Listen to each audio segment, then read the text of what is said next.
Hey, it's Adam Styer with Mortgage Solutions, and today I want to talk about what credit score is needed to buy a house. With the FHA, you need a 580 or above, and with a conventional loan, typically at 600 and above.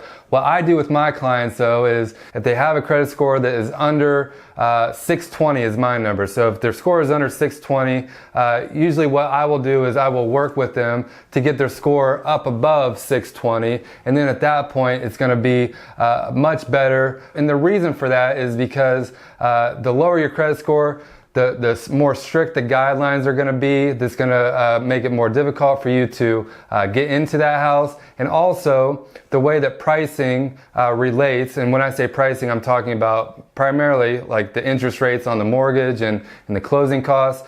The better your credit score, the better pricing that you have access to. So the way that it works is it goes in tiers. So if your score, for example, is between 600 and 619, you're in one pricing tier. If it's between 620 to 639, you're in a higher or better pricing tier, and so on and so on. A couple other things about credit scores is we pull a tri-merge credit report. So what that means is, tri means three. So there's three credit bureaus. There's Experian, Equifax, and TransUnion. And each one of those bureaus will have its own score for you.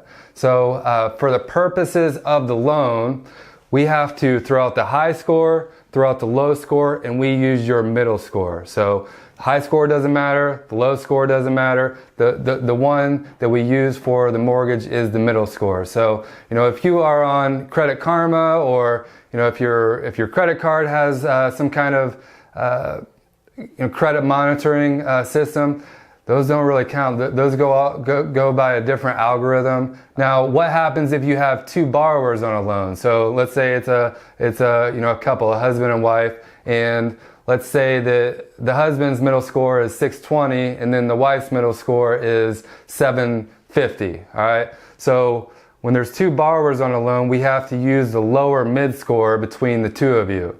So the wife's score gets thrown out, and the only score that we're using for the mortgage is the lower middle score. And in this example, it would be, the 620. So if there's more than one borrower, we might want to take a look at that loan application. And in a lot of cases, especially for married couples, it makes sense, as long as you can qualify with your income, to leave the person off that has the lower mid score, because it's going to affect pricing and everything else that I just talked about on the loan. So we take that on a case-by-case basis. So if you have any questions on credit scores or how to improve your credit, reach out to me. I'd be more than happy to answer those questions.